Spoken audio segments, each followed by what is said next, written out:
Muy buenos días, el tema de hoy es obedeciendo al mandamiento de Dios.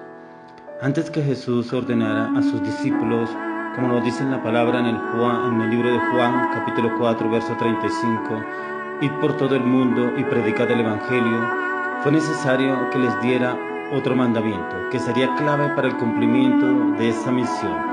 En los primeros meses de su capacitación con sus discípulos, Jesús les dijo: alzad vuestros ojos y mirad los campos, porque ya están blancos para la siega. Los discípulos necesitaban tener una visión, y era una visión que fuera conforme al propósito que Dios tenía para con ellos, y que debían ellos empezar a obrar y a ejecutar. Como lo dice en el Proverbios 29:18, dice: donde no hay visión, el pueblo se extravía, o como lo dice en otra versión, el pueblo perece. Él fue que Jesucristo tenía una visión clara de las necesidades de las multitudes que lo rodeaban, y la iglesia que lleva su nombre debe tener también una visión, y esa visión debe enfocarse conforme a lo que Jesús les enseñó a sus discípulos. Debe identificarse con esa mirada para ver lo que Él ve. De otra manera no podrá cumplirse debidamente con la función que Dios le ha asignado en el diagrama de la redención. Hoy en día la juventud y los líderes de nuestras iglesias no captan la visión misionera y se desperdicia el tremendo potencial que se tiene en las iglesias, en los millares de granos de trigo, de vidas de jóvenes que quieren participar en el servicio o la obra de Dios no se tienen en cuenta, y el fruto de los necesitados de los campos del mundo nunca cumplirán su vocación.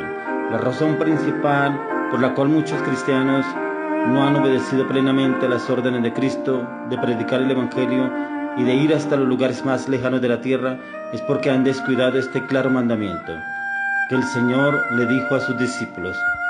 Dice: alzad los ojos y mirad los campos.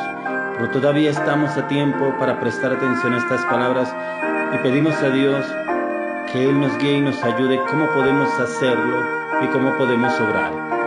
Cuando nosotros alzamos los ojos y miramos, es lo que el Señor le habló a sus discípulos, y la razón es evidente. Sus ojos estaban inclinados mirando hacia abajo. ¿Y qué diferencia hay entre levantar la vista o bajarla? Si probamos hacer esto literalmente, ¿qué ocurre? Inclino la cabeza y con ella mis ojos. ¿Y qué es lo que veo? Solo me veo a mí mismo. Veo únicamente el metro cuadrado de superficie sobre el cual estoy parado.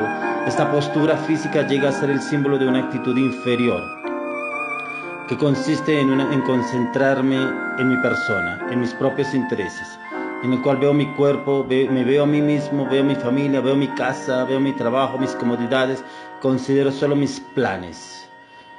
Y posiblemente los discípulos estaban con Jesús y Él les hablaba estas palabras, y así podemos estar también nosotros con relación con nuestros propios intereses y los del Señor. Esta visión no es mala, pero es limitada, y si es la única, la cual nos encierra en la trampa narcisista.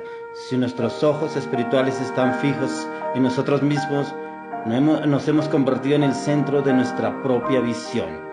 Todo nuestro mundo gira alrededor de nuestros deseos, pensamientos, gustos, proyectos y metas, en donde no avanzamos, donde no evolucionamos y quedamos ahí.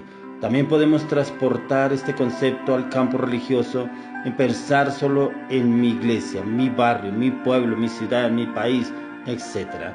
Pero ¿qué ocurre cuando levanto los ojos? Por lo menos dos cosas inmediatas.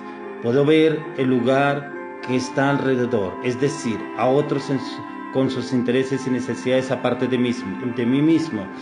Y en segundo lugar, me olvido un poco de mi persona, de mi visión, de mis luchas, de mis necesidades, de mis metas, aún de mi individualidad. Si Dios ha de usarnos como quería usar a sus primeros discípulos, la visión egoísta que por lo general tenemos de la vida y sus objetivos debe ser cambiada. El punto o centro en el que tenemos fija nuestra mirada es importante porque orienta, determina lo que haremos con nuestra vida y con el propósito que Dios tiene para con cada uno de nosotros. ¿Cuál es su prioridad?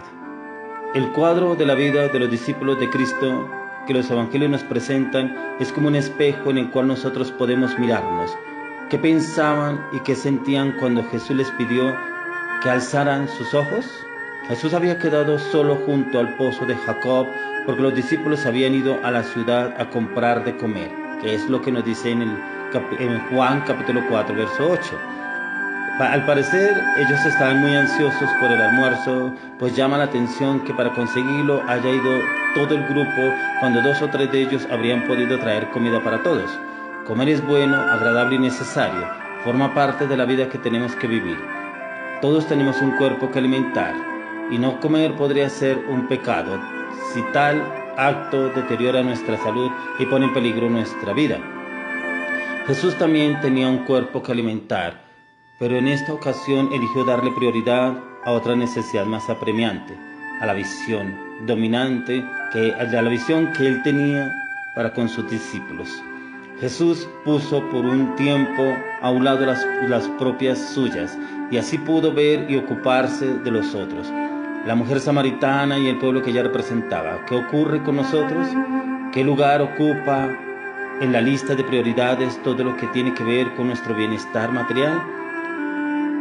¿Qué necesidades usted pone delante del Señor antes que?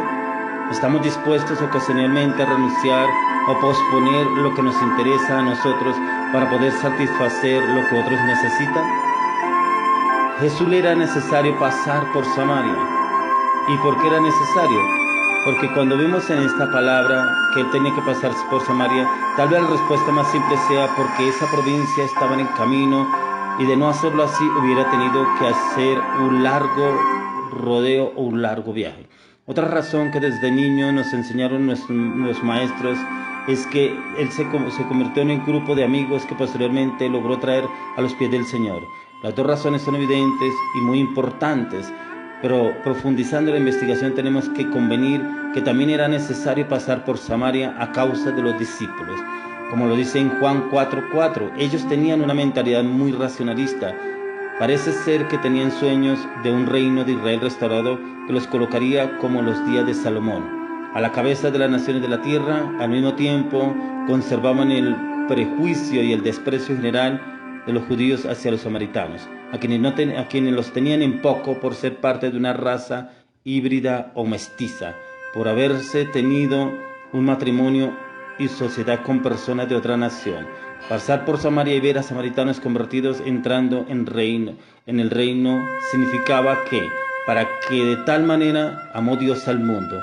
¿Y era para qué? Para que todos pudieran entrar al reino de los cielos. Y eso es lo que quiere el Señor hoy en día, que todos tengamos fija la mirada en Él y en Jesús, en lo que Él tiene y las metas para cada uno de nosotros. Entonces nosotros debemos empezar, como lo dice en Filipenses 2:4, no busquéis vuestro propio provecho, sino el de los demás. Dios nos ayuda a capacitar y a visualizar el propósito que Él tiene de ir y ganar a otras personas. Y este es el tiempo en que nosotros lo debemos hacer, y lo debemos hacer con mayor ahínco, mayor certeza, mayor convicción y mayor firmeza, en el cual debemos ir por los más necesitados, ir por los que necesitan conocer y depender de Dios, y este es el tiempo en que usted y yo lo hagamos. Oro y le pido al Señor que Él coloque en su vida, en su corazón, el querer como el hacer, y que lo hagamos, lo ejecutemos a partir de ahora en el nombre de Jesús. Amén y amén.